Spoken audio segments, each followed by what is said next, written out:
time, killing people next in line. Lower classes, social slime, they don't matter. Genocide, sick from water, sick from air. Making money, they don't care. Caesar shit, force of air. Fuck them back, it's only for they war. They shoot, they kill, they massacre, rape. They burn the kids, no one makes countries laugh to your face, fight and die. Cause God forgives.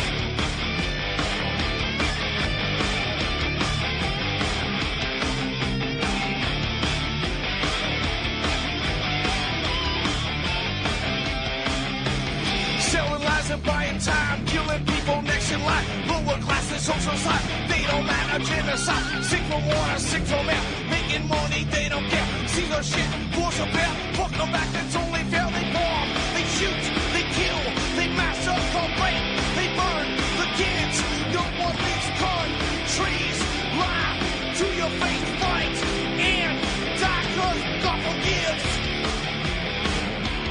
Yeah. Coming back around again.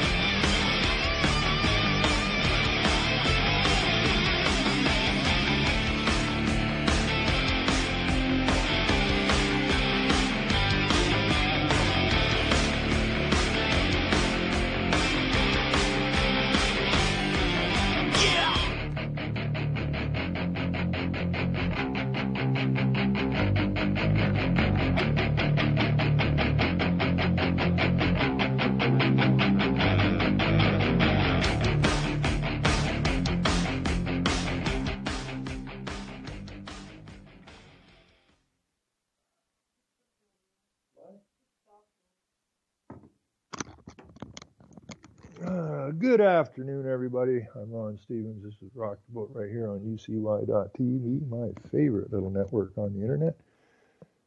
And happy Mother's Day to all the mothers out there, mine included. And I have to go over and have a visit with Mom after the show, which is always good. And so sun's shining, everything's fine. I'm ready for the show. I got a cup of coffee, a cup of tea, and a glass of cold raw milk. So I shouldn't be too thirsty through the show today. I'm going to start off here because this really ticks me off. A lot of people don't understand what's going on. I don't know how they don't understand what's going on, but they didn't come through an education system that went out of their way to keep everybody stupid, and way too many people are still staring at TV screens, so this is what we end up with. The story here out of the CBC News, which is the Communist Broadcasting Corporation here in Canada, Stan. Regina Muslims host event to educate city about Ramadan, and where is this thing going to be? Now, the borders are wide open. The RCMP are actually, they're not pushing these illegals back. They're not standing on our side of the border and saying, back up, go away, turn around, hit the road, jack, and don't you ever come back. No more, no more. No, what they're doing is they're carrying their luggage to their SUVs and that. So they're helping them across the border. Now, if I was caught helping illegals across the border, I would be charged for helping illegals across the border, but the RCMP being who they are, who's going to charge them? And of course, we do have the right to make a citizen's arrest, and I think it's about time we start doing that. We're going to have to start arresting the police because they're not protecting our borders. And that's what they're supposed to be doing, but of course we're hooked up with the UN, being a member state, and through the treaties and commissions and agreements, we are obligated to open our borders to anybody that wants to come into the country, which of course is ludicrous. But this is in Saskatchewan, and the Premier of Saskatchewan, Brad Wall, just happens to be a Bilderberger. So surprise, surprise. Now, the story here goes thousands of Muslims in Saskatchewan and are preparing to mark the start of Ramadan, an intense month of fasting from dawn till dusk. On Saturday, more than 100 community leaders from around the city, including church dignitaries and politicians, came to a pre-Ramadan luncheon at the RCMP Heritage Center to learn what this sacred month is all about. So who's involved in this? The RCMP are involved in it. The OPP are involved in it. The City of Calgary, Edmonton Police are all involved in it. All the police forces in the country are involved in it because they've all been internationalized. So we have the police. We have church dignitaries. That would be Christian church dignitaries. These are the Jesuits who stand in front of their congregations preaching the word while at the same time wanting them all eradicated off the planet. The leaders of the church sold its soul, if it ever had one, to the UN back in the 60s and agreed to implement their agendas. So, of course, the people attending the church don't know this, but the preachers and the priests all know it. So they're dirty. The police are dirty. The politicians, well, there's no such thing as a clean politician, never was. So they all come to a pre-Ramadan luncheon at the RCMP Heritage Center, of which we paid to have built. Anyways, people are nervous about asking questions, explains Sabrina Hogg, a Muslim. It's H-A-Q-U-E, I suppose. I don't know, Hawk or Hogg. I'm going to call it Hogg, eh? It's a good name for a Muslim. Miss Hogg, or Mrs. Hogg, is a Muslim woman and member of the Regina chapter of the Islamic Association of Saskatchewan, which organized the event. It's good to just come forward and just explain to people. Once you start talking, then people start asking questions. She explained the event is meant to create a bridge between the communities, a bridge that can never be built, of course, but a bridge. It's a great opportunity to let others know who we are, why we do this every year, and what effect it has, and the generosity that we do, said Franken Khan, president of the Associated Regina chapter.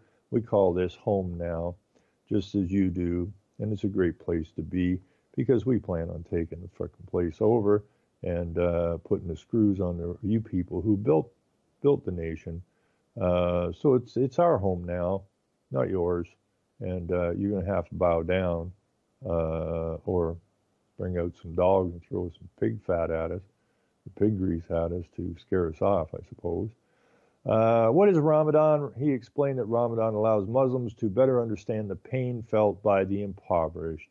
It gets us, first of all, understanding of what poor people go through, and it helps us become more compassionate with them, and it is generally results in a lot of generosity, explained Khan. Hogg describes it as a type of spiritual training where charity is emphasized. Ramadan ends with the what does that say? FTR or something. A major Islamic holiday begins with a prayer, then then a toast. This year's celebration is taking place at the old Mosaic Stadium, said Khan. This is going to be one grand event for the Muslim community, said. Ramadan begins the 26th and ends the 24th. So we'll get a lot of airplay from the Communist Broadcasting Corporation here in Canada.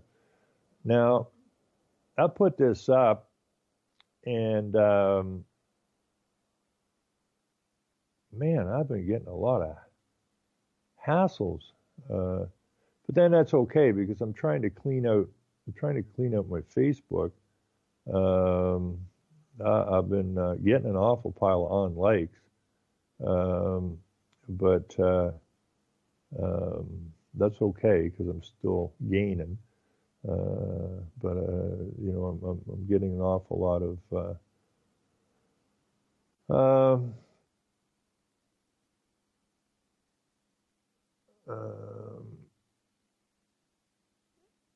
I'll have to read that one later. But anyways, what I just put in here in Facebook, your tax dollars pay for the RCMP uniforms, guns, cars, pensions, etc. Yet they don't turn back the Muslim Islamic threat crossing our border illegally. They help them across the border. They offer the RCMP a heritage site so they can learn to so you can learn to appreciate the demise of our nation. Welcome to World War III, Spiritual Psychological War, brought to you by the globalists who started World War I and II in order to create the satanic UN in Israel. Now, put Israel in there on a purpose to help clean some of this crap out of my Facebook. A lot of people are still, what are you picking on the UN? But most people now are saying, okay, the UN sucks, but not Israel.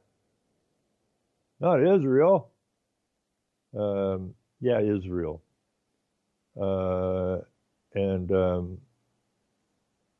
I wrote a note, a lot of people don't want to connect the UN and Israel to these people. Do some research. Fact is, we are under international law, and the RCMP is part of the problem, not part of the solution. Time for the good men and women of this nation to wake up and smell the stench of global tyranny. That's really weird. I got a lady here that Ada Joy Noseworthy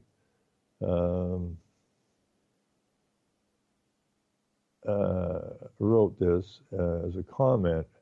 Rock the boat. You are nothing more than an anti-Semitic, anti-Islam, and even lying about the Yaski. Facts are foreign to you. Well, not really. So I wrote her back, left a comment, a reply. Yes, I am anti-Semitic. And I put in brackets the etymology meaning of the word anti-Semitic. And the meaning is one who seeks by political or other means to lessen the commercial, political, or social influence of the Jews. So yes, I am absolutely anti-Semitic. Got a problem with that? And I'm also anti-Islam because it has no place in a Christian nation. And that's a fact. As far as the Yatsky goes, I did not lie about them. I offered some historical observations. You see, the Manitoba Jewish group wants to sponsor in this Yatsky group of people who apparently are pre-Islam, and they live in mainly northern Iraq, and apparently they've been persecuted in that. But if you go back through their stuff, when I first looked at them, I wondered, who are these people, the Jewish Foundation, or whatever they call themselves in Manitoba? Who are these people that they want to sponsor in? So I looked at it. And apparently they're devil worshippers, which makes sense. I've heard this statement before, this synagogue of Satan, and these people are apparently devil worshippers. So I'd put a post in there with some information in it for people to read. So did I lie about these people? Absolutely not. I found some historical information on this group, and I posted it. Not my words. It was just some historical information that I came across, actually from printed in the Telegraph. And I'd searched around before, and this devil worship keeps coming up. And according to the story in the Telegraph, these people they were talking to say they basically are devil worshippers or Satan worshippers. So, I get jumped on a lot, but that's okay because you're supposed to, this whole idea of free speech. You were born with free speech if you can speak. And the idea of free speech is say what you mean what you say. And if someone doesn't like it or it offends them, then they can walk away. So I've had quite a few people walking off my Facebook site lately, which is fine with me, right? Absolutely fine with me, because I'm trying to clear the crud out of here so that we can get a solid group of people that are all on the same page. I got another thing here from a Rod P. Drown, and he says, I'm immediately curious about someone who writes, Welcome to World War III, a spiritual psychological war brought to you by the globalists who started World War I and II in order to create the satanic UN and Israel. Now, he's immediately curious about that, so I wrote him back. I said, I'm glad you're curious. That should lead you to asking questions, and those questions should inspire you to go find some answers to those questions. And when you do, you will find that new questions have arisen, which will require you to find answers. So enjoy the trip. It's mind-boggling that people are so stupid. This is World War III. Make no bones about it. And, we are being invaded. And we need to put a stop to it. And we need to start holding people's feet to the fire.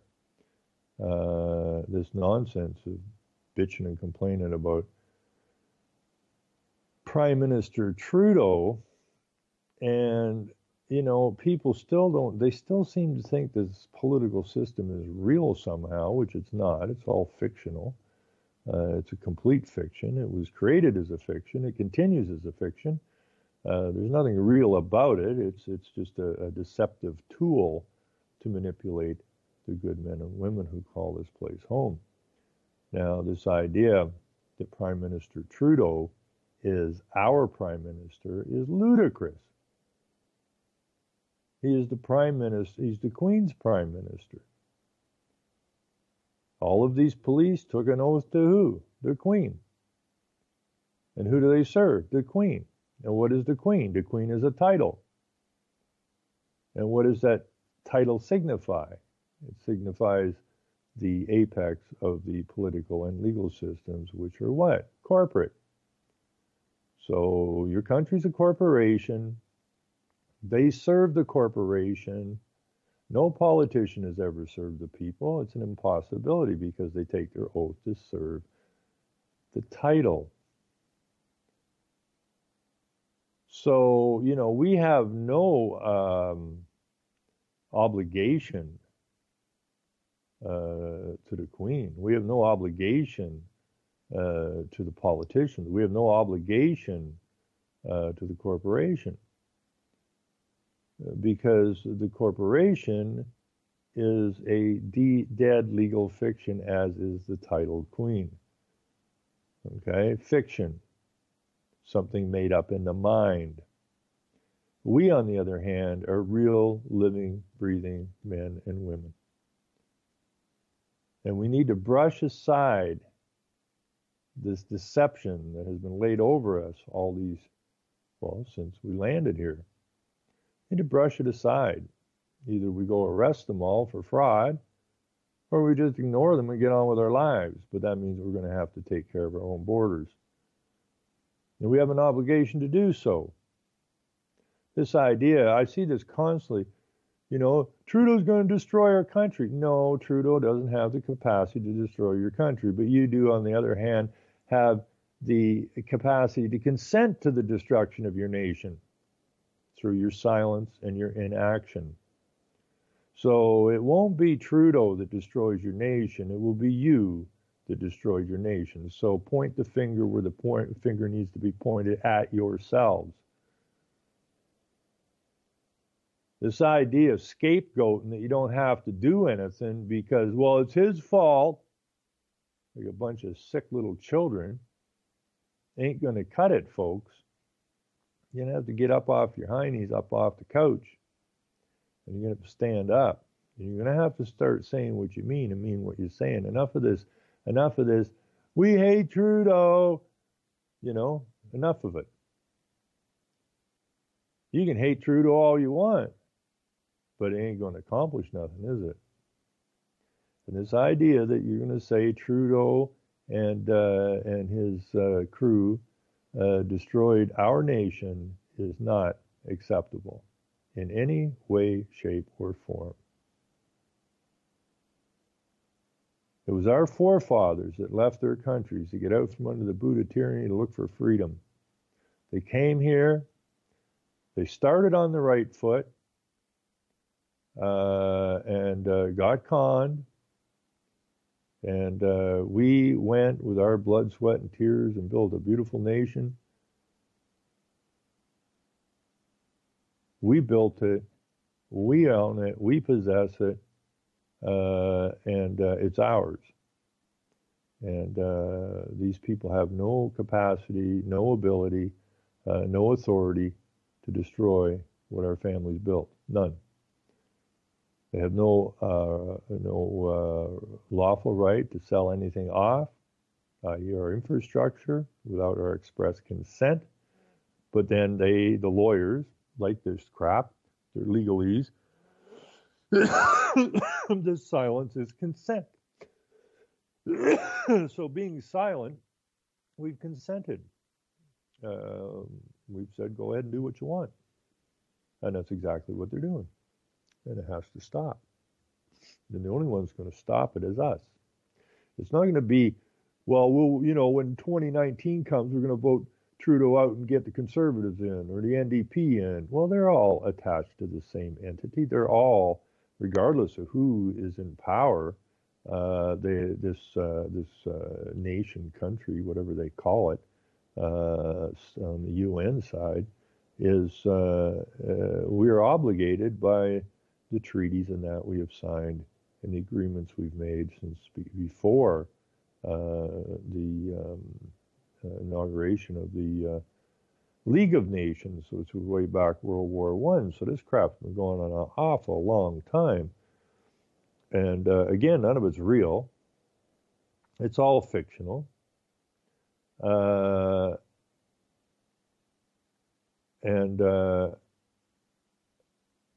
And we have the responsibility to everyone to do what's right.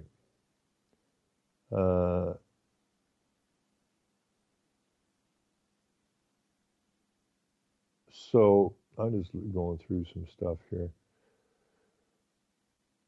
And here's a ludicrous thing I got from somebody today. Oh my God, how are you? How have you been? What a great start for me this month. I'm so happy right now, and I wonder if you have heard about the United Nations Global Commission. Nope, I haven't, but nothing good's ever come out of the UN, and I don't know where you went from there. I am happy I have gotten my 1.2 million cash from the Facebook United Nations Grant Help Commission. I saw your name in the winning list FedEx Armaguard post van delivery brought to my home. I was collaboration with Mega Million, yada yada yada. Blessings, did you get yours? You can still get it contacting the claim manager. Yeah, I'll get right on that, bud. So it seems that, I sometimes wonder if we have completely lost our minds. I saw something go by today that I wonder if I can dig that out. So I think it was in the Toronto Star, maybe. I'll go look that up because it is Mother's Day and all.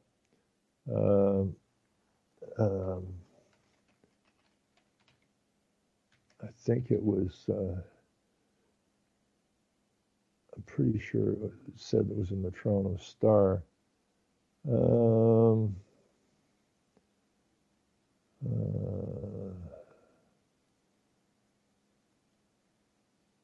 let me see.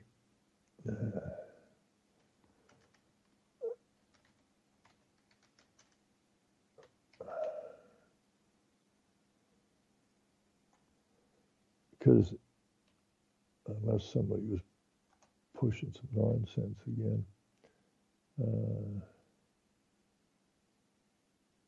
I hope. Oh, there it is. There it is. Okay, let's take a look at this. It's time to get rid of Mother's Day. Toronto Star. This was in, what, 2 days ago?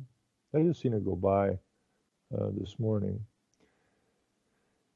It's time to get rid of Mother's Day. Instead of Mother's Day or Father's Day, which can make people feel excluded, Emma Titel proposes Guardian's Day. American socialist activist Anna Jarvis may be the mother of the Mother's Day. Jarvis founded the holiday in the United States in the early 1900s in honor of her own late mother, but historians are unanimous about one thing. Jarvis was no fan of her offspring. This is because when Jarvis launched the movement to establish a day recognizing mothers, she did not envision the pink floral commercial holiday would grow up to become. What did Jarvis envision for Mother's Day? Moms working together for a better world. Jarvis hoped that the holiday would develop into a day of unified action, one on which American moms might advocate for mothers less fortunate than them. Fat chance. Today, Mother's Day means many things to many people: breakfast in bed, flowers, scented candles, mugs that say number one mom. But social justice isn't usually one of them. Brunch is. And yet, as though egged on by the ghost of Anna Jarvis, critics of the spring holiday abound. Every year, Mother's Day and Father's Day, too, for that matter, are ridiculed for their hallmark indigo-inspired consumerism. Lately, though, these holidays are getting a bad rap for something else, too. Rather than make people feel good, they tend to make people feel bad or excluded. For example, both Mother and Father's Days are extremely difficult for people who have lost parents or children. Reality that many who have experienced stillbirth pregnancies, for instance, have begun to write openly in recent years. The gendered holidays are also generally a drag for non-binary parents who don't identify with a single gender. Some of these parents have even begun advocating online for the creation of a brand new holiday to recognize parents who aren't male or female. A proposed date for non-binary Parents' Day is July 17th. None of these critics have proposed scrapping Mother's Day or Father's Day altogether, but I'm beginning to wonder if that's exactly what we should do. After all, Mother's Day and Father's Days aren't merely painful for a lot of people or exclusionary to some.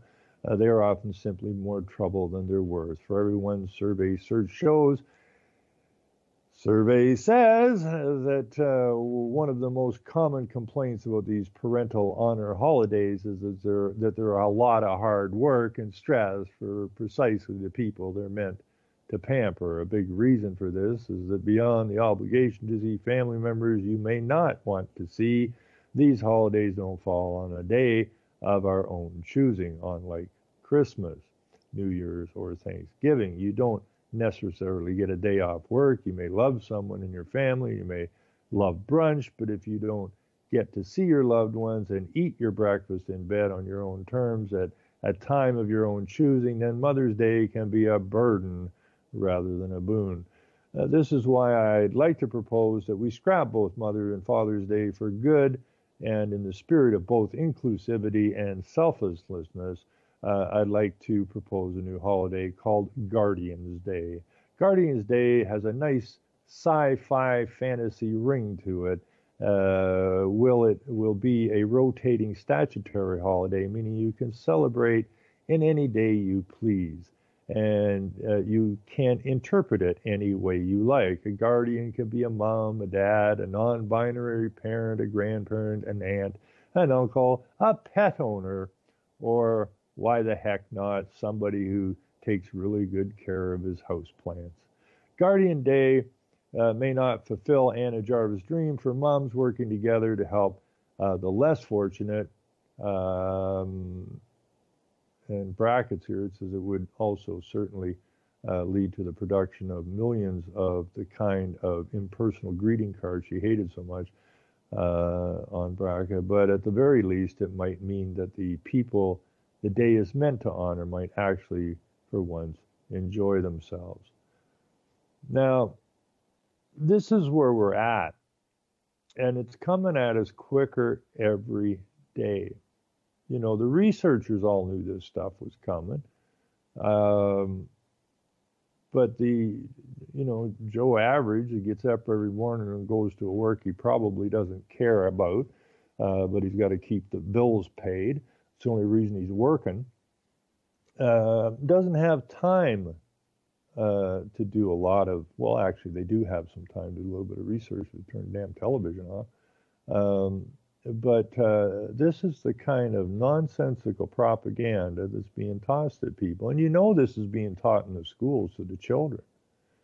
You know, Susie over here doesn't have a mom or dad. You know, she was popped from a petri dish, or David has two daddies, and Sally has two mummies, and Daddy likes his house plant and calls it his daddy.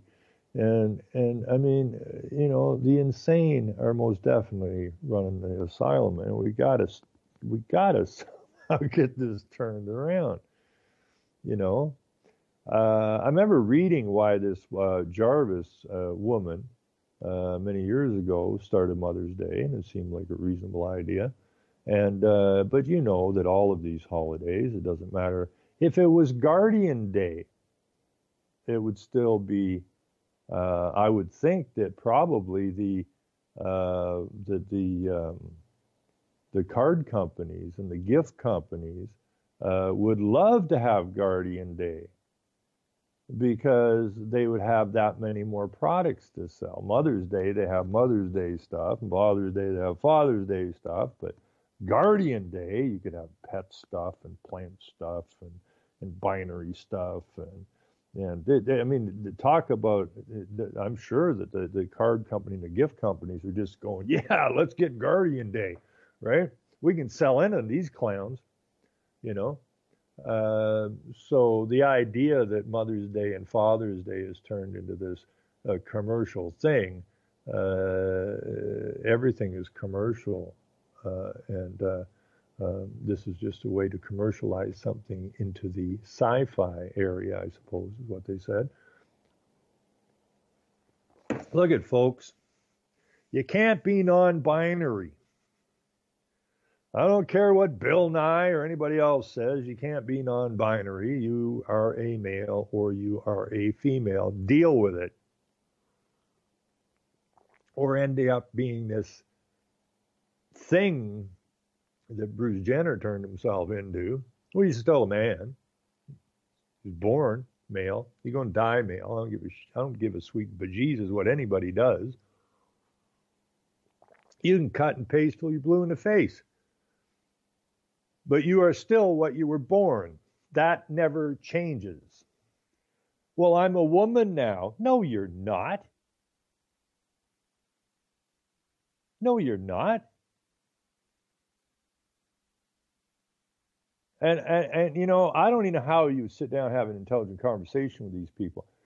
Well, I wasn't happy with the gender I was, so I chose to be a moose. That's why I have the antlers implanted on my head now. And it works for Guardian Day because it's like Pet Day too. And I suppose you could be a pet moose.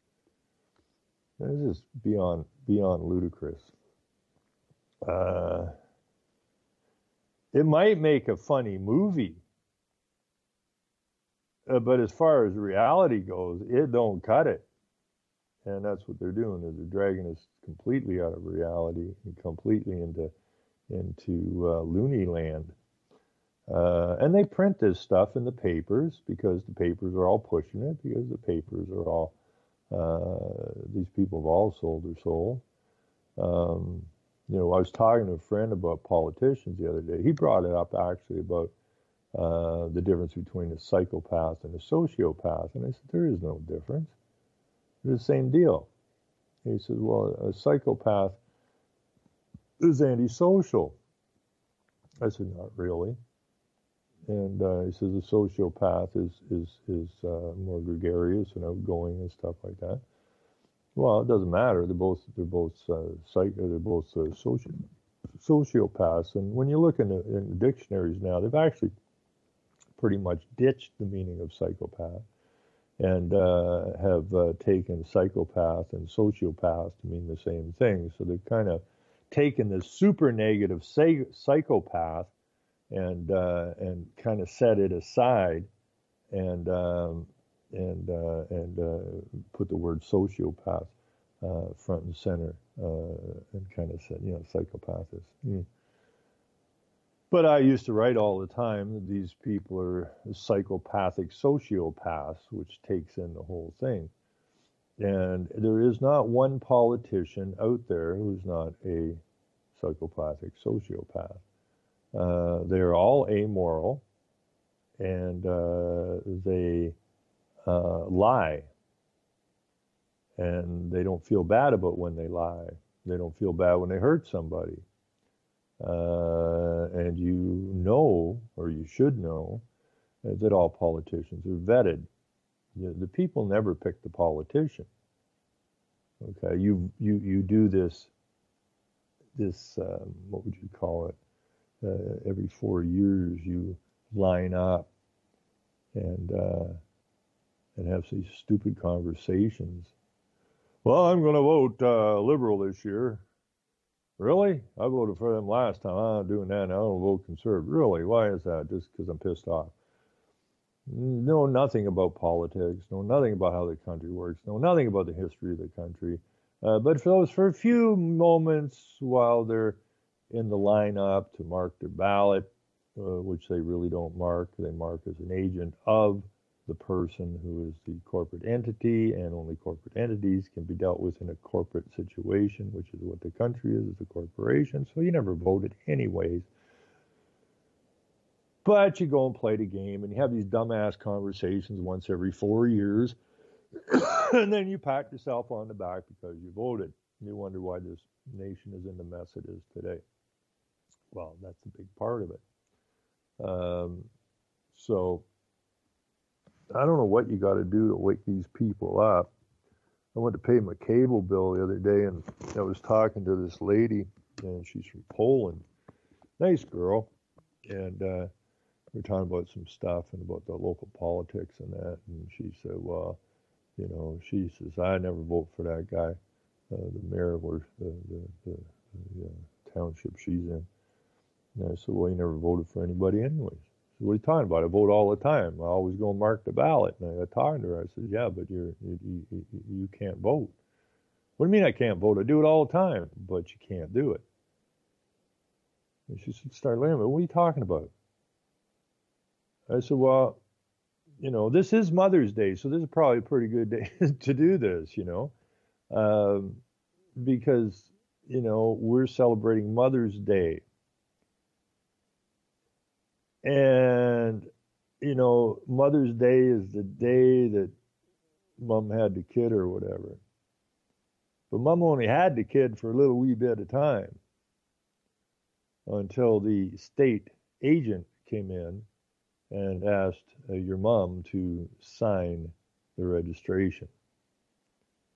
What's that about? Well, you have a lovely baby boy or girl, and we want to help. Really? What's it about? Well, by signing this lovely little piece of paper here, you will get benefits. You will be given a baby bonus check to help with buying formula and diapers and all that kind of stuff to help alleviate some of the extra cost. Oh, that's wonderful. Yeah, and then your child gets free health care here in Canada and a free education. Oh, that is lovely. Where do I sign? End of the kid. Gone. Now a corporate entity. Because you see, we live in a legal system, and legal only recognizes persons. And persons, the word person in everything legislated means a corporation. Nowhere in the legal system does it recognize a living, breathing man, woman, or child. And so I'm telling Anita, therefore, you never voted. And you should be really pissed off, actually, because, you know, how low can you go, Mr. Government? That, you know, family has a kid, and then you can't sneak in there quick enough and lie to the mother. You know, withhold the important part of the information. Now, had the clown with the piece of paper and the pen and the registration form said, you know, we would like to offer you these benefits. Oh, that sounds lovely. Is there anything else you'd like to tell me? Well, no, there isn't actually, but now that you mentioned it, and I want to be honest with you, I feel obligated to be honest with you because, well, I'd feel bad otherwise. No, you get the baby bonus check, and you get to send your kid to school and the hospital and whatnot. But for those benefits, you must sign your child over to us, who we intend to pull a hell of a lot more income out of than we're ever going to give you. So we're just going to turn your kid into a financial instrument. You don't mind that, do you, ma'am? Now, how many mothers would have ever signed the registration form? I'm thinking not too damn many. But this is what they've done. So they start with a fraud right after you're born, and the fraud continues until you die.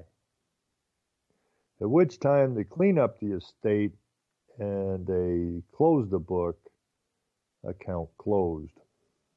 And that's how that operates. You're just a corporate account. And you're liable. You're not liable. The thing they created is liable, and the thing that was created in the corporate system, which is the Queen's system, which is a fictional system, not Elizabeth, the one who took an oath to uphold and guard the faith, which is the law. So, you know, Anita was kind of stomping her feet by the time I left the cable company. Her head twisted around a couple of times. She ain't a happy camper all of a sudden. And none of us should be happy campers. You know, it's all a fraud. The whole damn thing is a fraud. And the only way it's going to stop being a fraud is if we stop it. Which means, I mean, you want to starve them out, just don't send your taxes anymore. Well, if we don't send my taxes, they'll come and steal my stuff.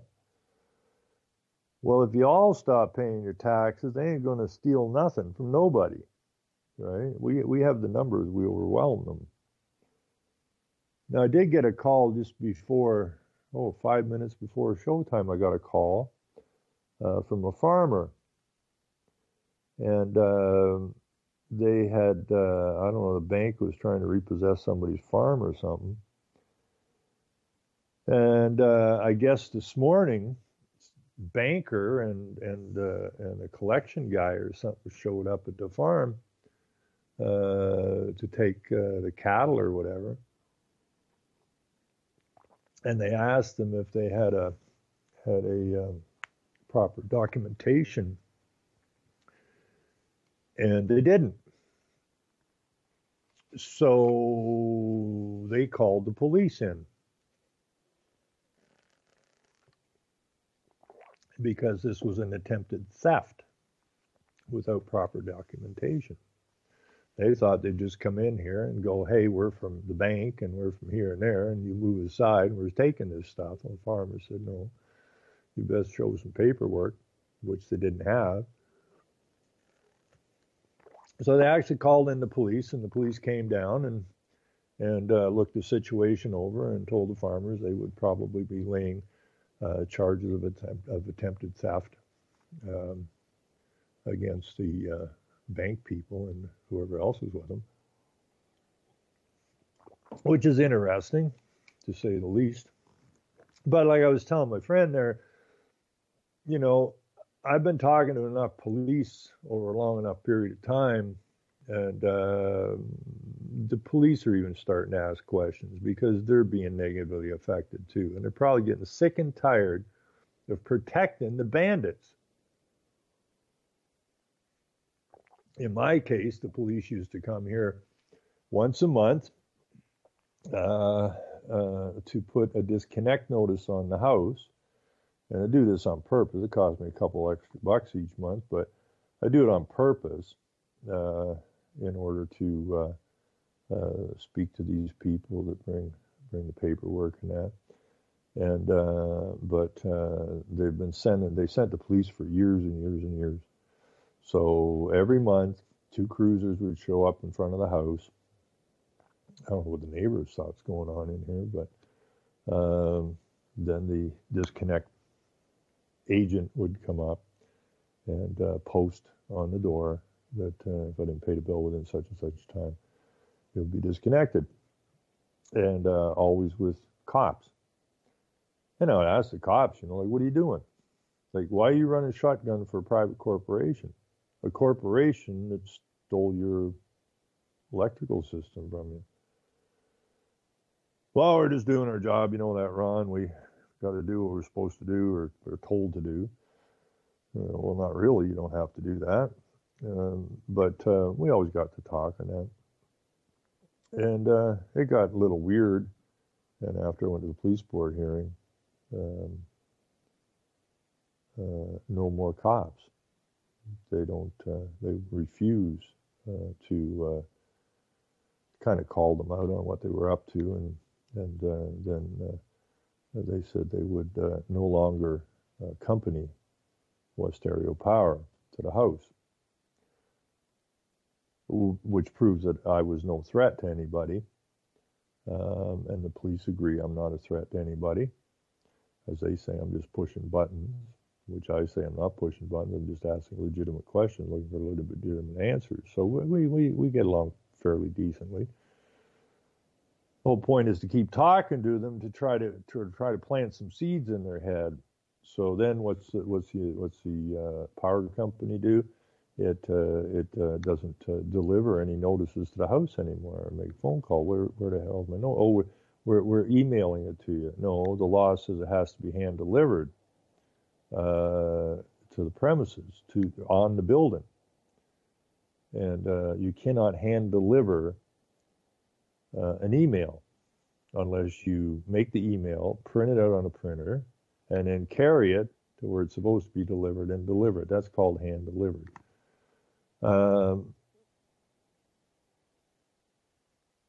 So I'm talking to them last week, and I'm talking to their accounting people, and I go, you know, I need to get this delivered now. You agree that hand delivering cannot be done via computer and an email, and he agreed. So I said, that's good. So no more emails from you people. I want to see this thing pasted on the door. So I do know from talking to the cops that they are getting sick and tired of this nonsense. They're being used to do nefarious things they know that they ought not to be doing. They do have a certain amount of moral value in them. You just got to get to it. Because every time somebody cloaks themselves in a title, they become irresponsible. Anybody that's ever taken an oath to the state, or in this case, the Queen, by taking the oath, they become irresponsible, which means they're not liable, they're not chargeable, and so on and so forth. Whereas you, who haven't taken an oath, the specific oath to the state or the queen, you become the responsible party, and you are liable and you are chargeable. In other words, you're the live account. And we have to stop being accounts. On the other hand, when you look at the account and the fictional entity, they created it. So anytime you are charged with anything, be it a hydro bill, be it a speeding ticket, be it anything, anytime you're charged, that includes your property taxes, they cannot charge you, the man or the woman. That's an impossibility. You're not in the legal system. You're not part of the legal system. You cannot be part of the legal system because you are living and breathing. Only titles can be part of the legal system. And they cloak you in a title, which is your all-cap name, which makes you responsible. But they don't tell you what's going on. You get the bill, it says to Mr. whatever, or cap names. Mr. is a title, cap name is a title, your last name is a title. And you say, well, that's my bill. No, it's not your bill. That bill belongs to the title. And you did not create the title. Okay? God created man. God didn't create titles. Man created titles in order to deceive man, take advantage of them, slave them. And so the title, the bill, needs to go to the owner of the title, because that's whose bill. And the owner of the title is the state. If you get charged with anything, it's the title that was charged. And I mean, I did that in court, and I'm standing there, and they say, you were charged on or about, yada, yada, yada. And I go, who was charged? Me or the title? And that just turned everything chaotic as hell. Of course, the justice, who in Ontario here, I was in a POA court, traffic court. Of course, the so-called justices sitting on the POA courts, it's an administrative court. It's not a court of law or a court of justice. It's an administrative court. None of these justices sitting in the POA courts have any knowledge about the legal system, which kind of throws me, because it's against the law to give a legal opinion if you don't have a license to practice law. Yet none of these justices have a license, because none of them have ever taken a course in law, or have ever been licensed to practice law, which isn't really law, it's legal, but that's what they call it. So the justice didn't have a clue what I just said. Who was charged, me or the title? The Crown Attorney got it right away. He knew who the hell got charged. And he knew the justice didn't know what I'm talking about, so he jumped right in there and started scrambling and making noises and pissing the justice off, who got kind of angry at the Crown Attorney and asked him what the hell his problem was. And then he says, Your Honor, we don't have any evidence. And kind of wink, wink, at which point the justice jumps out of his chair and heads stage left, just like Snagglepuss in the cartoons. So why are we putting up with this long is beyond me. There's no way to fix the legal system. It needs to be put to death. And the legal system is a system of lawyering or lying. And, Shakespeare hit it on the button. First, kill all the lawyers. Because as long as we allow these deceiving dogs to run our lives for us, nothing's going to change. Absolutely nothing's going to change. We don't want these illegals in the country. Well, according to international law, this country, through some scheming and that, is obligated to open the doors wide open. And our corporation, known as Canada, has done its part by partnering with the United Nations Refugee Group and George Soros's Open Society foundations to work together to make sure our borders are open and stay open. Now, you can't get a more nefarious group than this going. Okay, you have the Corporation of Canada. You have the United Nations Refugee Group, and then just to, put the cherry on the top of the banana split, I guess, you want to bring in George Soros's Open Societies to help with this partnership, and then I'm sure that the nation will survive nicely. Not. And most people don't know anything about this. They should. They don't. They want to know about it.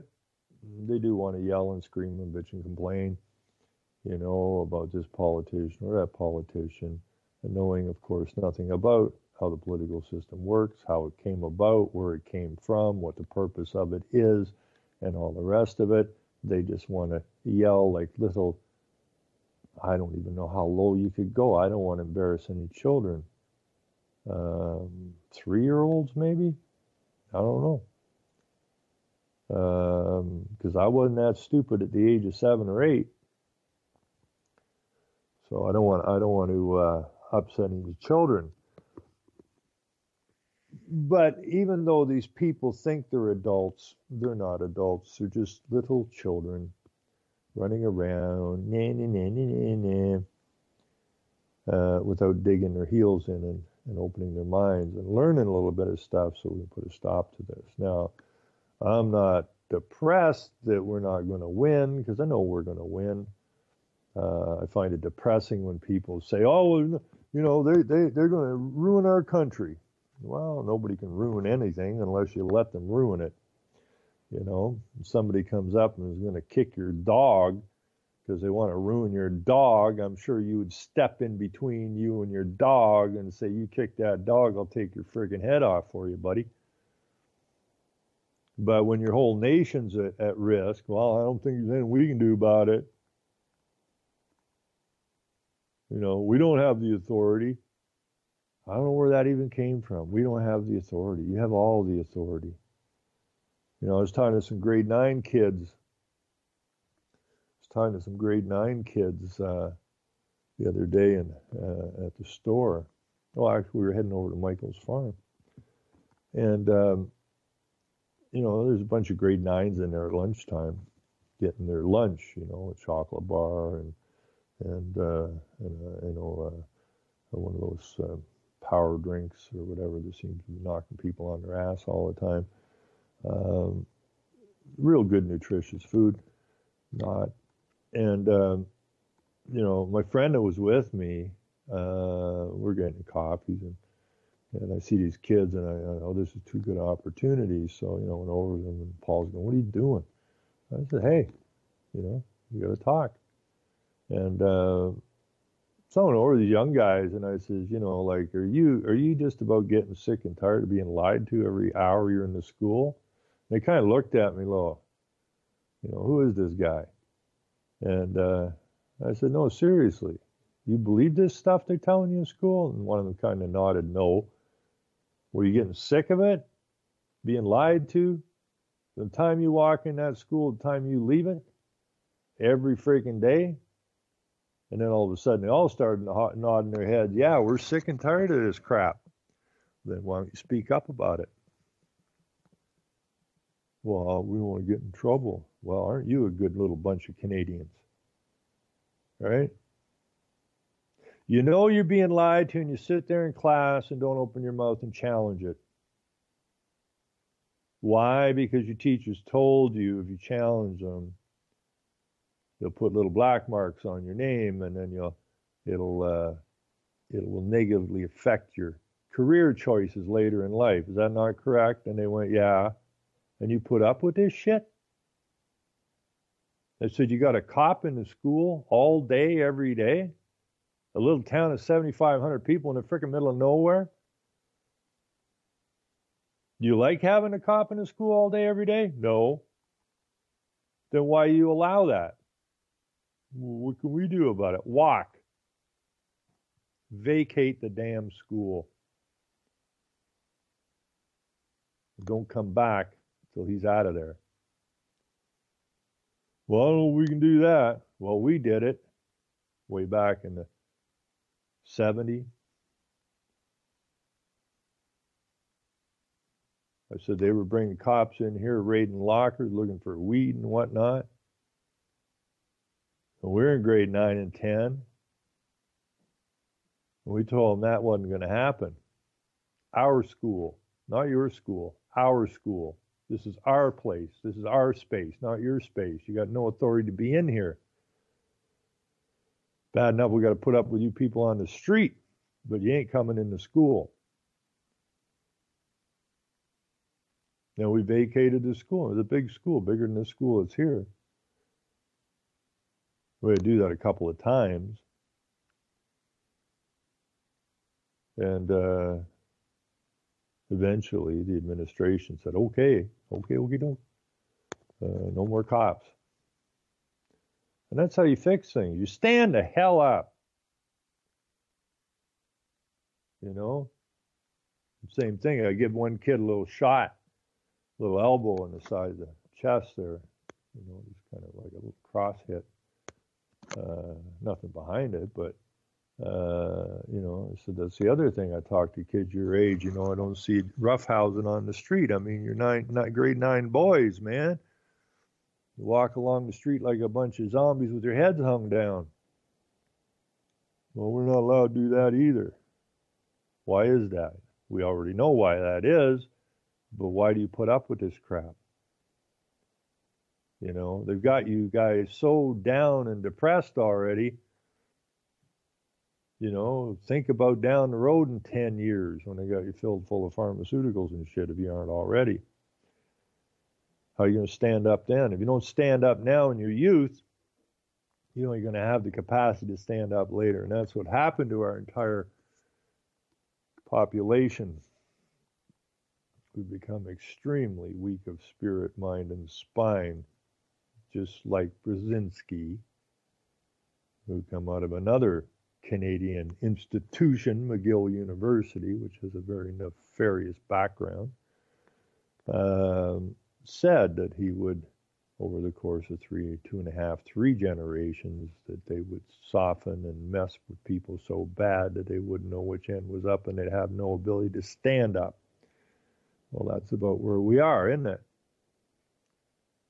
So now that we know what the problem is, the time is to undo the problem. That is to strengthen your spines, minds, and spirits so that you have the capacity to do what you need to do, and that's stand up. And it's that simple. Stand up, it's over. You know, if we don't stand up, it's over. But it's going to be, you know, a positive or negative result. Stand up, positive. Stand down, negative. Stand up, it's a happy day. Stand down, you got nobody to blame but yourself. Okay? We are the problem and we are the solution.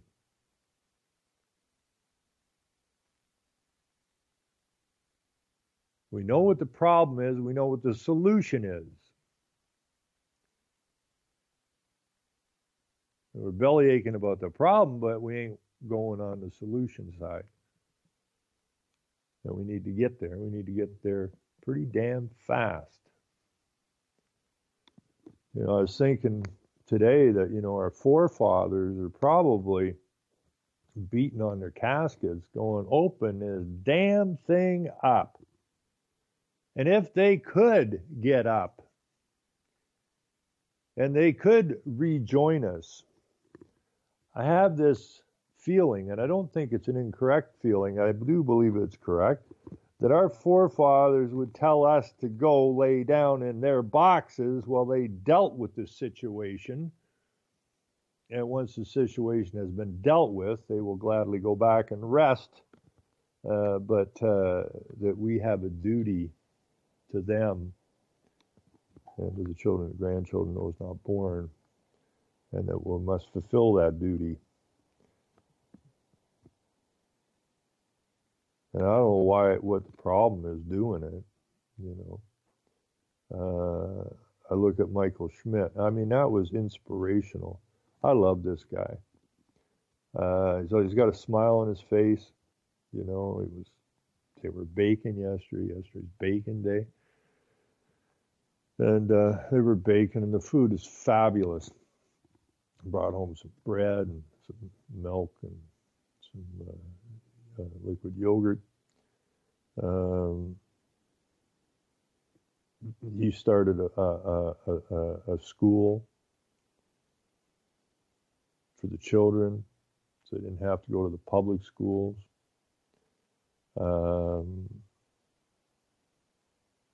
He helps people, who takes people in who are trying to change their lives out, work on the farm, and learn some skills, learn some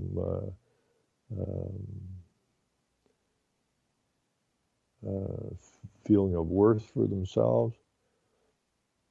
And all Michael wants to do is ensure that people have good food and understand what life is supposed to be like.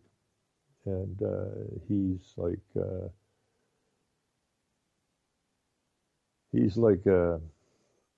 something we should all be aspiring towards, but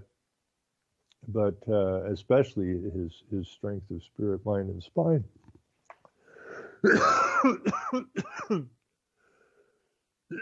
Excuse me. It's something we should all be aspiring for. But the government is doing everything in its power to set him off as, I don't know, the same category as Branch Davidian, something like that, Ruby Ridge. They have that whole neck of the woods up in there labeled up as anti-government, of which they are, just like I'm anti-Semitic. But people jump on me because I'm anti-Semitic. Well, I'm only anti-Semitic as far as the definition is concerned. But most people don't get that. I have friends that are Jews, for crying out loud. I have a Jew who's an editor who I have the utmost respect for. He knows right from wrong. He's trying to put a light on it. And, he must be doing something correct because he's been firebombed 3 times. And he's an elderly man now. And but he knows right from wrong.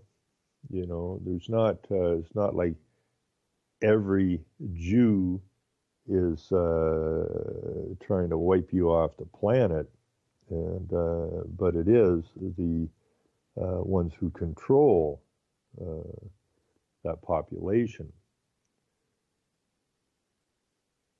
The Christians didn't kill all the native people. It was the machine that also enslaved the Christian people, who it's all commercial, right? It's all commercial. It's all business. And the average Christian, in no way, shape, or form, had anything to do with the demise of the native people. So now when they come and come in at us with the Islamic invasion, which, whether anybody likes it or not, is Jew-led, Jew-controlled, because they're trying to wipe. See, what people don't seem to understand is Jews are not Christians. They call this a Judeo-Christian society. Well, you can't have a Judeo-Christian society. They'll have an Islamic Christian society. Same difference. The two cannot mix. They are the same as legal and law. Judeo and Christian is the same as legal and law. They are at total opposite ends of the spectrum.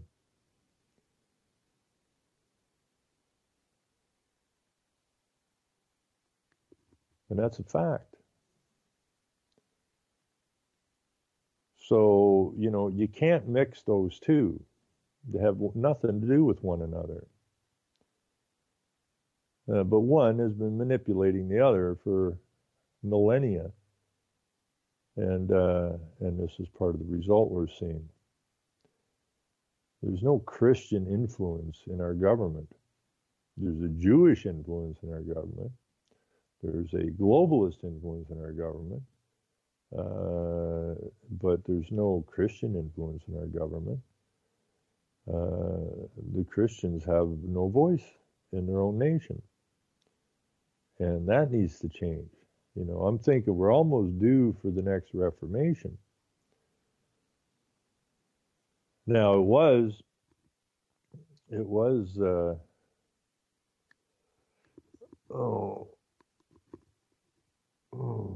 forgot the guy's name.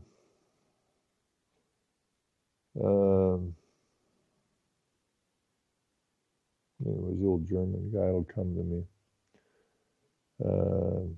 who was a practicing Catholic way back in the 1500s.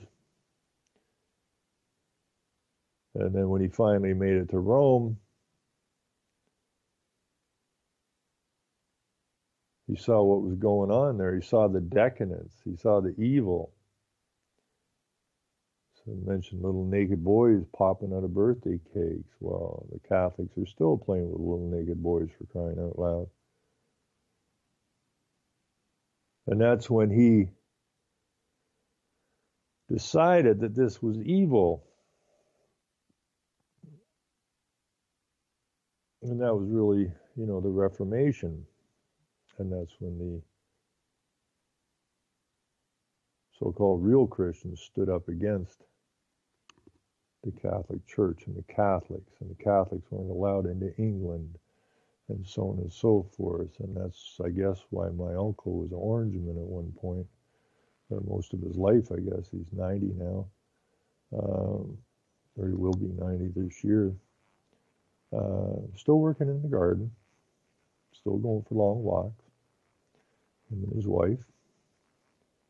And I never knew what the Orangemen were about when I was a little kid. I remember his uniform was always hanging in the house there, and I never realized what an Orangeman was a Protestant trying to beat back the Catholics. And so, the Queen, or not the Queen, but Elizabeth, took an oath on the King James Bible, which is the real Christian Bible. Took an oath on that to uphold the faith, protect the faith, defend the faith. And the Church of England is the Anglican Church, which just happens to be the Catholic Church. So, the whole thing's extremely crooked, deceptive, nefarious. So we've had these scraps between the Protestants and the Catholics. So I was looking at a document from the PU Institute, because it stinks. They call it the Pew. I guess maybe it's a church seat. But they're talking about the increase in Muslims. If I still have that open here.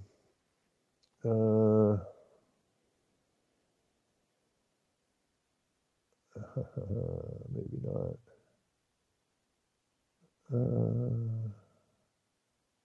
Oh, here it is, the Pew Center. This is the diversity thing, the Pew Research Center, which is really a stinky outfit. It's right up there with the Rockefeller Foundation. In views of diversity, many Europeans are less positive than Americans.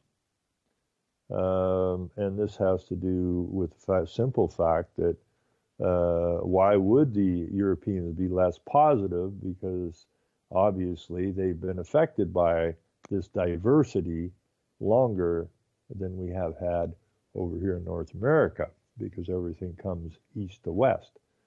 And so they've already experienced this diversity and seen how absolutely negative it is. And meanwhile, that's not really produced in our media. And the stories most people hear about the Islamic invasion here is that it's positive. And that's what they heard in Germany and the rest of Europe, that it was positive. Just like they told us that renewable energy and windmills were positive, even though there's nothing positive about them. They're 100% negative. And it took, well, look what they're doing in Europe. Yeah, well, all right. But if you did the research, you would find that the whole thing's a fraud, and it takes a little while for the people to catch on to it. Meanwhile, they're spewing the benefits of it over here and allowing no negative news in about it at all. And then all of a sudden it's here, and we find out that it's a fraud. And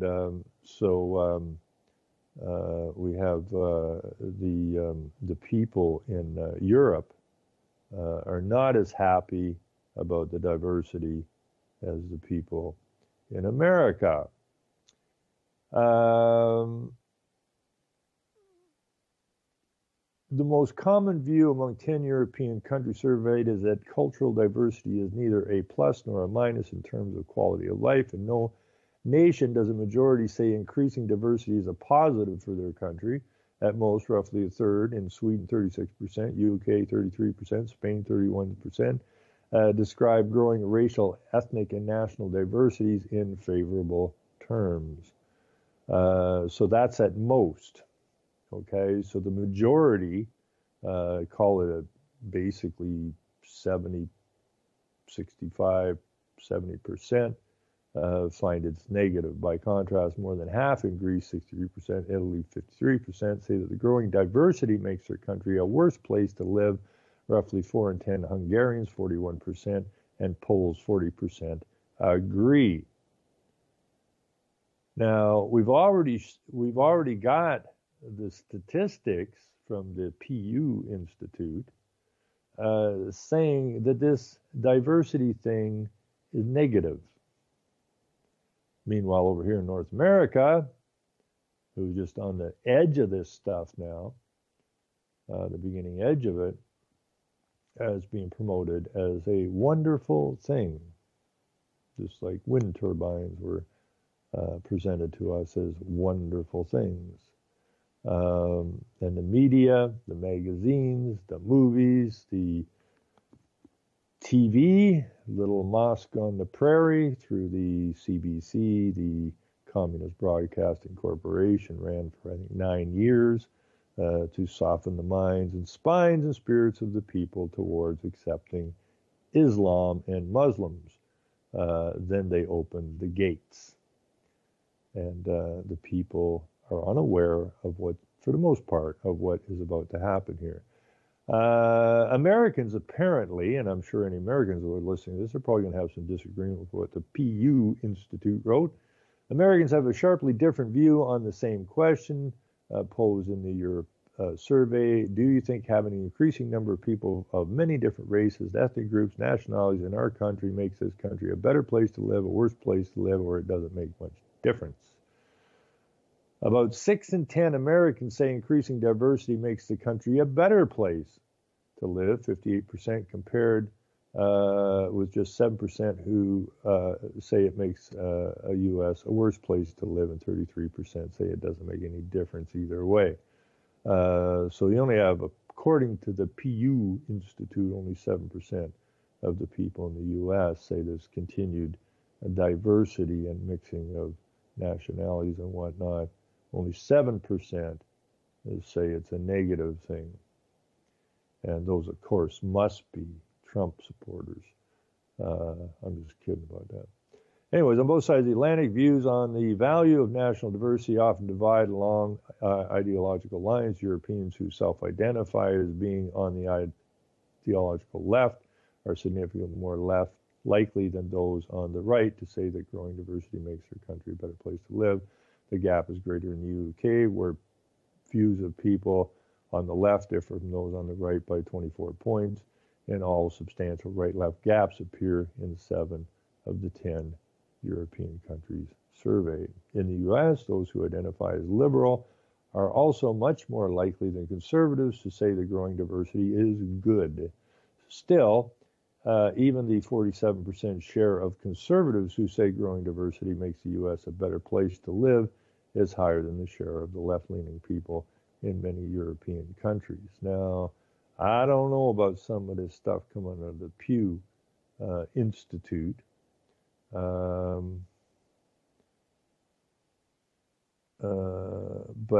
the other story, I'm going to put this one in the chat for those who don't know about the Pews. Middle-class fortunes in Western Europe. Where was it I was looking for here? It had something to do with immigration, I think.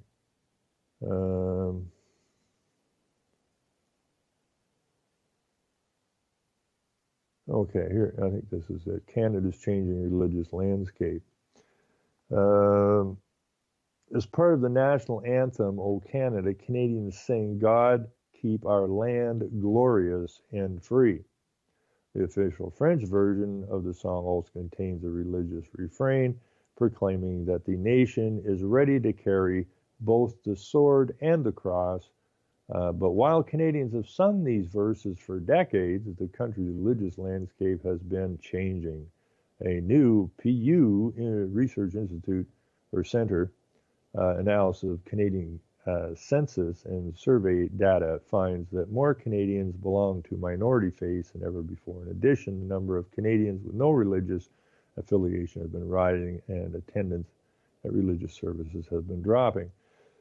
Canada's changing religious composition. 2/3 of Canadians, including adults and children, have identified either as Catholic or as Protestant. But both Christian groups have seen substantial erosion in their shares of the Canadian public, according to the analysis by the Pew Research Center's Forum on Religion and Public Life. The percentage of Canadians who identify as Catholics has dropped from 47% to 39% over the last 4 decades, while the shares that identify as Protestant has fallen even more steeply from 41% to 27%.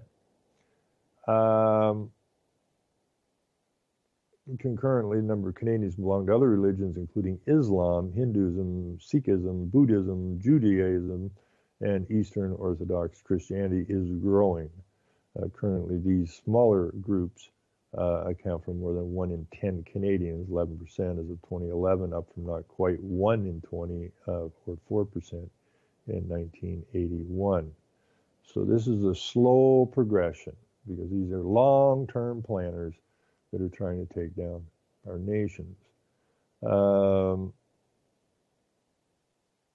While there are some similarities, there are also important differences between the religious trends in Canada and the U.S. In Canada, both the Catholic and Protestant shares of the population have been falling. In the United States, by contrast, the Catholic share of the population has held fairly steady in recent decades at roughly 25%, while the Protestant share has been declining, falling from more than 2/3 of the U.S. adults in the 1960s to about 50% today. Now, this is important. This is so important, and I am no fan of religion, but these numbers are important. You see, North America and we are the same brothers and sisters. You know, our countries were founded, our nations were founded, our people, which is a nation, are of European stock and of mainly Protestant stock. And we were getting away from the Catholics and the Jews to start anew. And slowly, and on purpose, they've been dropping these numbers because they want nothing to do with the Protestants. That was the Reformation. We should want nothing to do with the Catholics. I don't care if you're Catholic or not. I don't care if you're a Jew. You should want nothing to do with the Catholic Church. Okay, because the Catholic Church has the Pope, who says he's the vicar of Christ, which in fact he's the vicar of the other side. Okay, that's why the Catholics weren't allowed into England. They were trying to keep them out. Catholics were not supposed to be involved in politics because they couldn't be trusted, same as the Jews, because both of those groups go totally against the Protestants. And we are the Protestants really are the Gentiles, the Protestants are the Goy. In other words, we're the actual men and women, and in general, the Protestant population is not what would you say, high level. We're the Protestants. If you look at the Protestants, are mainly working stiffs. We're the ones that built this nation. The others, for the most part, don't get their hands dirty too much. No, I mean, there's variances on that, of course, but in general, we the Protestants, are on the low shelf kind of thing. And that's who they want to get rid of. You know, the Christian faith, when they call it Christian faith, and add the Jews or the Jews want nothing to do with Christians. So how is that added in here? And the same as the Catholics. They're not true Christians. They're manipulators. And unfortunately, the Protestant churches really are an extension of the Catholic Church, because when I called the deacon, or whatever they call it, of the Anglican diocese here in Ontario, and I mentioned the King James Bible, apparently they don't recognize it for a long time, since the 40s, which is when the United Nations was brought into existence. So this idea that the Anglican Church is the Church of England is a crock of nonsense. It's a Catholic Church, an extension of the Catholic Church. And the fact that the Anglican Church here doesn't recognize the King James Bible is another indication of what these people are up to. They're deceivers, and they're all out there holding up their signs and looking to be sponsors for Islam, which is unfortunate. The other thing that I found in here that I found a little bit interesting, somewhere in here I found a date of 1971 was basically when the downturn really took effect, especially in the Protestant side.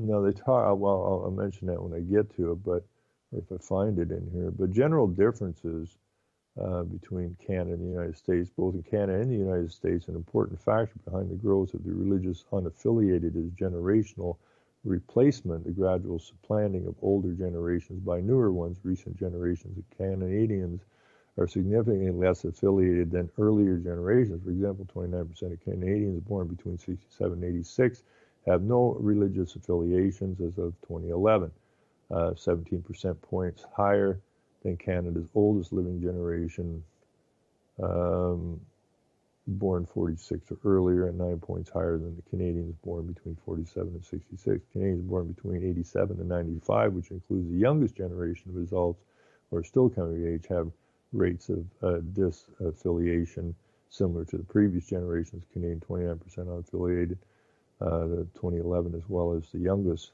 cohort of American, which data is available age 18 to 19 or 18 to 29.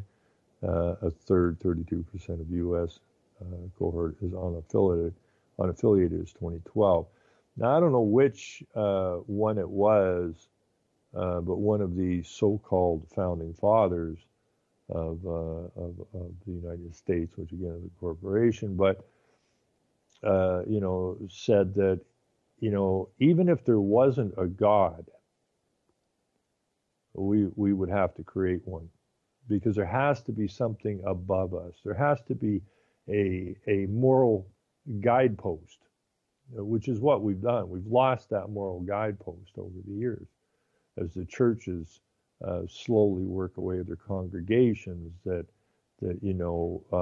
maybe gay isn't so bad, maybe this isn't so bad, maybe Islam isn't so bad, right? They've watered this down to the point where people are susceptible to believing anything or accepting anything in a religious context. We have to change with time. We have to move forward, and so on and so forth. It's all deception and manipulation.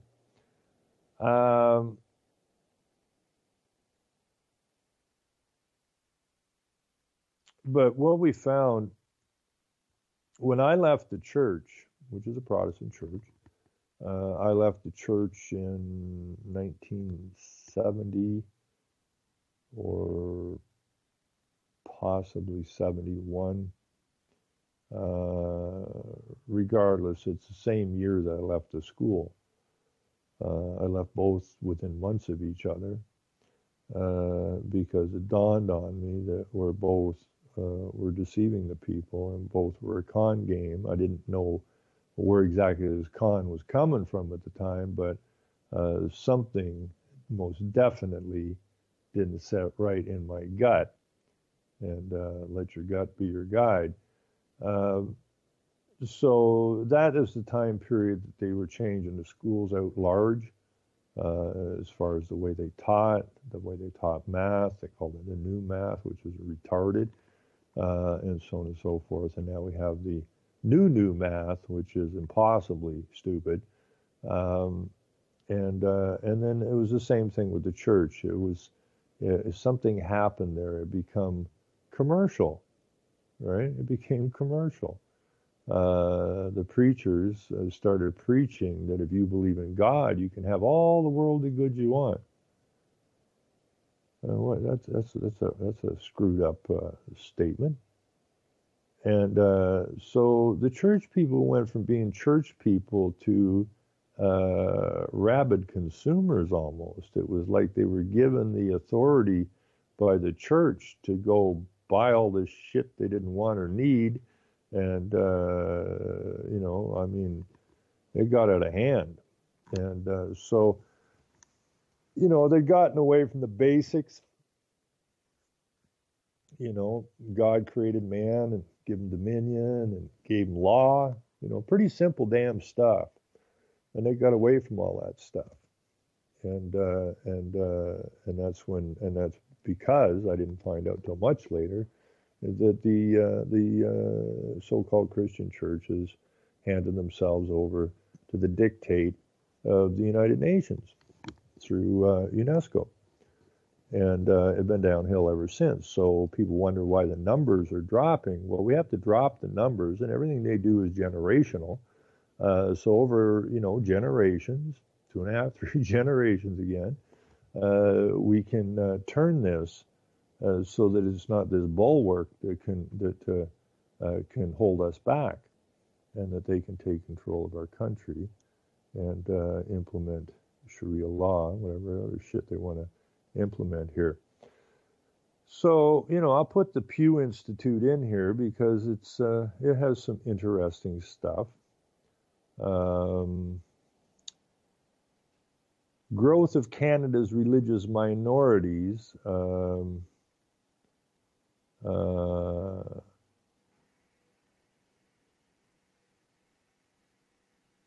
Okay, here we go. This is out of Quebec, though. From 71 through 2001, the share of Quebec's population with no religious affiliation changed slowly, which it would in Quebec, because it's somewhat different than the rest of Canada. But in the past decade, okay, so we go from 71 to 2001, it's slowly going downhill. But in the past decade, the share of the province's population that has no religious affiliation climbed sharply, reaching 12% of Quebec residents in 2011. Now, Quebec is by far the most religious province that I know of in this country, and those numbers show that. But they're completely deceived, which is unfortunate. But at least they still believe something, and over the years, this is why we have so many problems.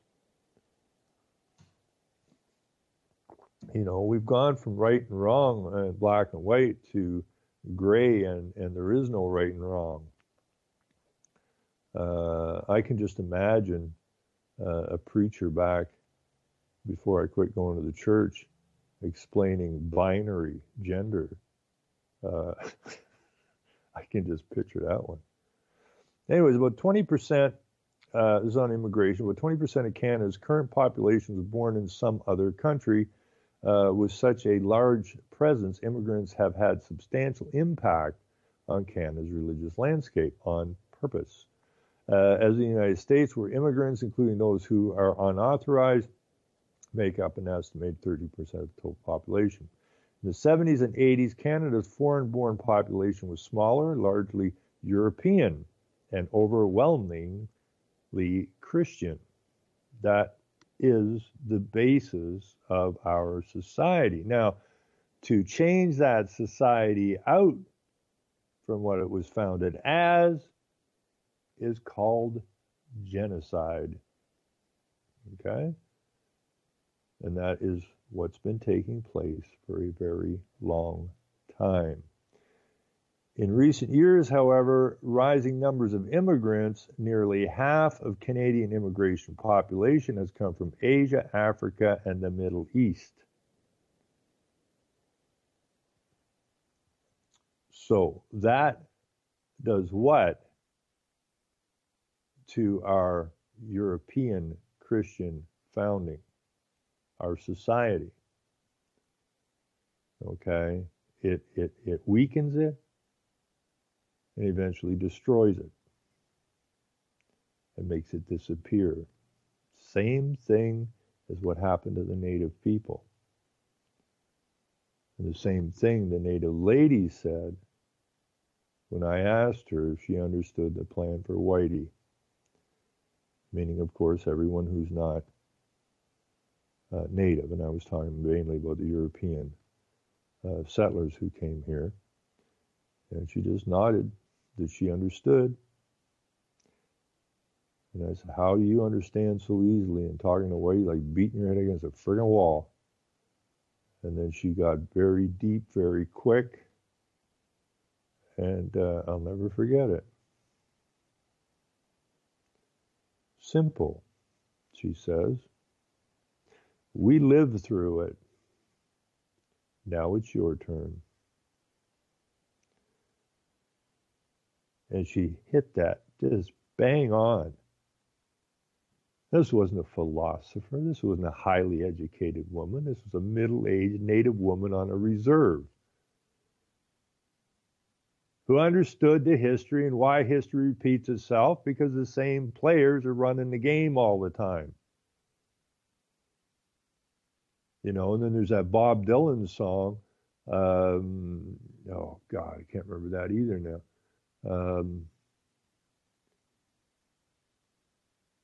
Oh, what the hell was the name of that song? Anyways, in the song, there's a line, you know, they build to destroy. And I'm sure somebody knows what that song is called. And that's exactly what they do. They continually build up with our sweat, our blood, our tears, until they decide they want to do something different, and then they destroy it. And that's the process we're in now. The West is being destroyed in order so that they can build what it is they think they want to build, which is this third world, global third world utopia for them. And the rest of us, what's left of us, when they're done killing us off, will be enough people left on the planet to serve those who have destroyed the planet. And we can't let that happen. Anyways, it goes on, as the geographic origins of Canada immigrants have shifted, so has their religious makeup. A majority of immigrants, 56%, who arrived during the 70s, were either Catholic or Protestant. Okay, so that's not that long ago, right? During the 70s, 56%, or the majority of immigrants, were either Catholic or Protestant. While about a quarter were affiliated with other religion, including Eastern Orthodox Christianity, Islam, Buddhism, Sikhism, Hinduism, and Judaism. Since 2001, however, about 4 in 10, 39% of new Canadian immigrants have belonged to these religious minorities, the same as the share of new immigrants, also 39, who identify either as Catholic or Protestant.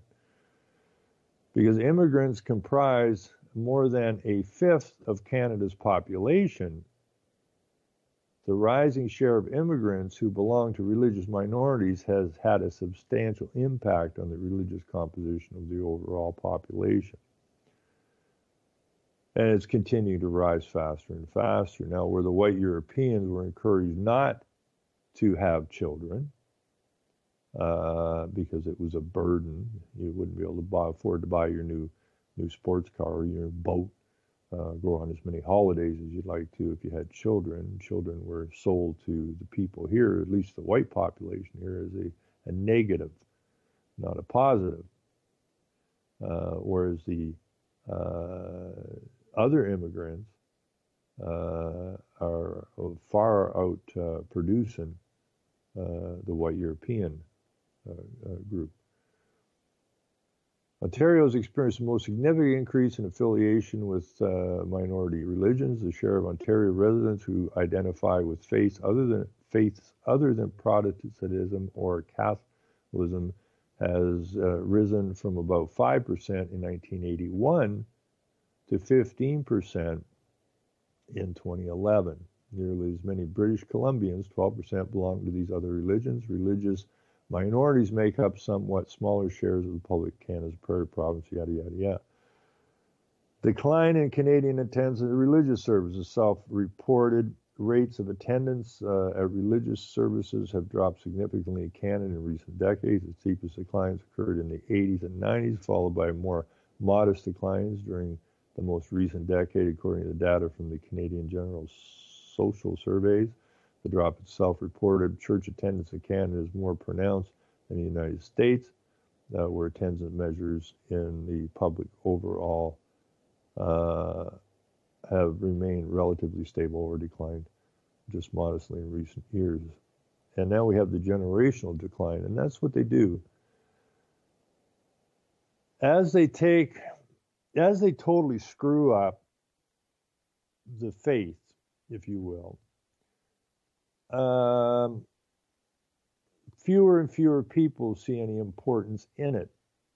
The younger generations today probably couldn't tell you squat about it. So what we're basically left with is a bunch of manipulators in there, a bunch of faithful old people who are dying off more rapidly all the time. And the Lord's Prayer has been taken away from the legislature, and has been taken away from the courts, has been taken away from the municipal halls, been taken out of the schools, and left a massive void. And that void is being filled with the preferred of all of these other religions, which is Islam. Because why? Because obviously Islam has the largest faction that they can use to destroy the society that built these lands. Generalization, like the rising number of religious unaffiliated adults, the decline in attendance at religious service is driven in part by generational replacement. Younger generations of Canadians report attending religious services less frequently than do older generations. This is seen clearly when Canadians are divided into 10-year cohorts by the year of birth. For example, 43% of Canadians born between 34 and 43 reported that they attend a religious service at least once a month in 2008, but 31% of the subsequent cohort born between 44 and 53 said they attended religious service monthly or more in the same year. Younger cohorts born 54 and later reported attending religious services even less frequently, and so it goes. Okay.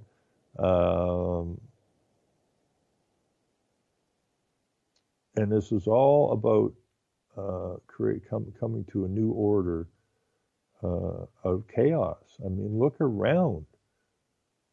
I mean, you want to what? Get rid of Mother's Day? And put Guardians Day in there. So we've basically, I mean, this is over the top. When you basically remove the genders from the planet, and you're teaching this in the schools, then why in the hell would anybody be going to a church or believing in a creator? And that's what we have. And I don't care. I really don't give a damn what people think. I am no fan of religion, and nor is the King James Bible any fan of religion. Not in the least. Religion is a form of deception. And God knows we've been deceived big time. But there's a difference between being, having a creator and this being a creation of the creator for our benefit, to being an evolved, something that evolved from a great ape, which really does make a hell of a lot of sense any way you cut it. Now, can you prove either one? Well, I think the odds on all the variety of plants, all the variety of animals, and us, coming from a Big Bang theory, or this was created some little amoeba that from which everything evolved, makes no sense. And then through all of this evolution, eventually there was this thing called the great ape, and from that we evolved. And this all comes from this speck of nothingness that the scientists say, could have been in some warm water which incubated it. I mean, this is nuts. This is not plausible at all. So you say, well, you believe there's a big guy in the sky out there who just created all of this stuff. Well, do I got any proof? No, but it still makes a hell of a lot more sense than being evolved from a great ape, which created a human. God created man. Now, we were men.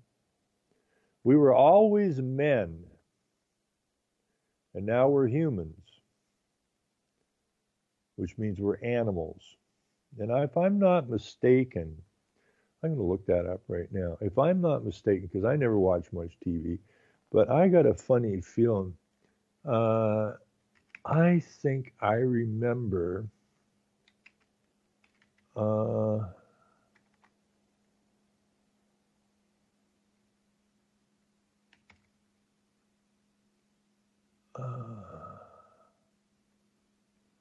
I I'm almost certain there used to be a show. Oh, I'm in the wrong thing there. I just typed that into the King James Bible search engine, which didn't bring it up. I wonder why. uh, there it is. Now there was a movie as well, apparently. I'll find out when this damn thing was. When was this thing? 1983. Okay, here we go. We'll look in Wikipedia. It's easier. I don't know who any of these actors are, but this was in apparently 1983. Manimal. Right? Get that man-animal. A cross between a man and animals, an American action adventure series that ran from September 30th to December 17th, 1983. Obviously didn't have a very long run. On NBC, the show centers on the character Jonathan Chase. I don't know who he is. A shape-shifting man who possessed the ability to turn himself into an animal. Any animal he chose, he uses his ability to help the police solve crimes. For every episode, except the pilot, William Conrad recites the opening narration and tells of Chase's wealthy present life in his early days in Africa with his missionary father. Dr. Jonathan Case, wealthy, young, handsome, a man with the brightest of futures, a man with the darkest of pasts, from Africa's deepest recesses of the rarefied peaks of Tibet, heir to his father's legacy in the world's darkest mysteries, Jonathan Chase, master of the secrets that divide man from animal and animal from man, and we end up with Manimal. And that's what they've basically done. They've taken man, who's created by our Creator, and then created this thing, man created this thing called a human, which by definition is an animal. So you have the same rights as an animal. And that's why people get all jacked up about when Nestle, or the head of Nestle, said that water is not a human right. Well, if you look at the right context of what he's talking in, he's absolutely correct. You as an animal have real no right to water, although I'm sure the UN and that is trying to legislate that in. But he's absolutely correct. People got really upset about that. But he's just telling you as it is. You're a freaking animal. This small group of deceptive men created this thing called a human. You're too stupid to figure it out. And they change your status from a man to an animal, and they rule over the animals. So they're playing God. God has dominion, or man has dominion. So they changed you into an animal. Does an animal have a right to water? No. If an animal can find the water it needs, it will survive. If it can't, it won't. So there's a perfect case of you being turned into an animal. And then they go, well, I mean, I've seen in the last 6 months so many new deals. They found a new skeleton, which looks like the link we've been missing. I mean, I've heard this crap since I was a little kid. You know, and how in the hell could we possibly, then the question always comes, well, if we evolved from apes, then why are there apes? Good question. Logical question. Science don't like logic. bunch of nutcases. So then I see that other one. I read that thing. And now another scientist says, well, no, we didn't evolve from apes. Actually, we evolved from a breeding of an ape and a pig. That would explain it. No, it doesn't, right? Because otherwise we would still have apes and pigs breeding. And maybe that's why we don't need Mother's Day, because we keep evolving. Our parents aren't really having children. The pig ape is having the child. It's ludicrous. And it's all about manipulation. And we have been manipulated. And the nation that was built by our people is being genocided. There's no ifs, ands, or buts about it. At least the native people stood up best they could, and they were deceived, okay? They were sucked into false treaties, just like we've been sucked into false treaties with the UN and the international law. And then they say, oh, well, you have to open your borders because of this. Well, we don't know nothing about that. Well, your government signed on to it. Well, didn't tell us. Well, that's not our problem. But now you're obligated to this. They did that with the natives, with all these phony treaties and all this kind of stuff, all this manipulation, all the lies. The natives were honest people, and they thought they were dealing with honest people, and they weren't. And we're not dealing with honest people. The people that we're dealing with are the same crass, psychopathic sociopaths that the Indians dealt with, and those people wander around with a forked tongue and say one thing out one side of their face and do another thing out the other side of their face. And at least the natives made an attempt to push back. To date, we have made no attempt whatsoever. Now, whereas the natives were underpowered like no tomorrow, we have our military standing on our land. We have the firepower to push this back.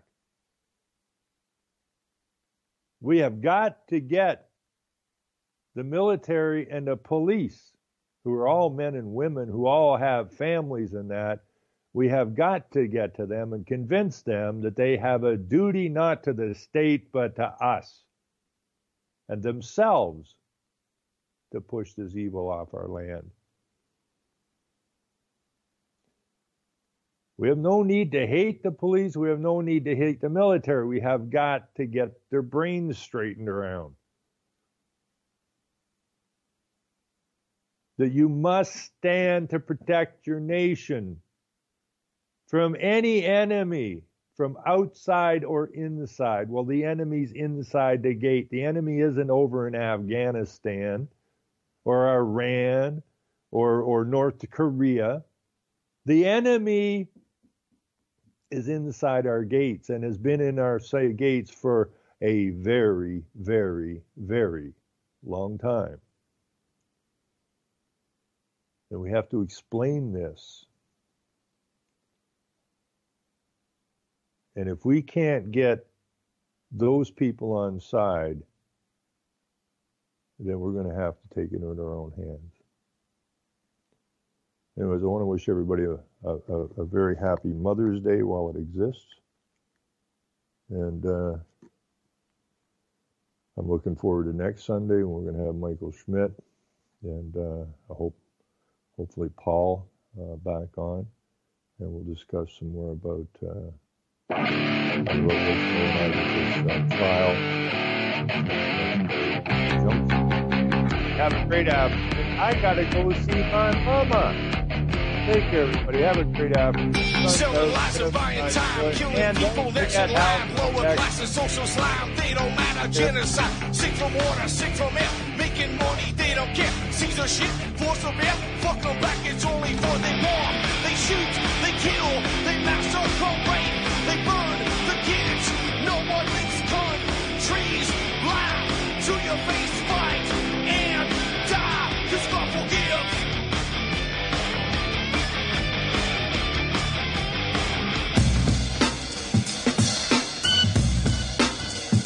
My name is S.M. Gibson.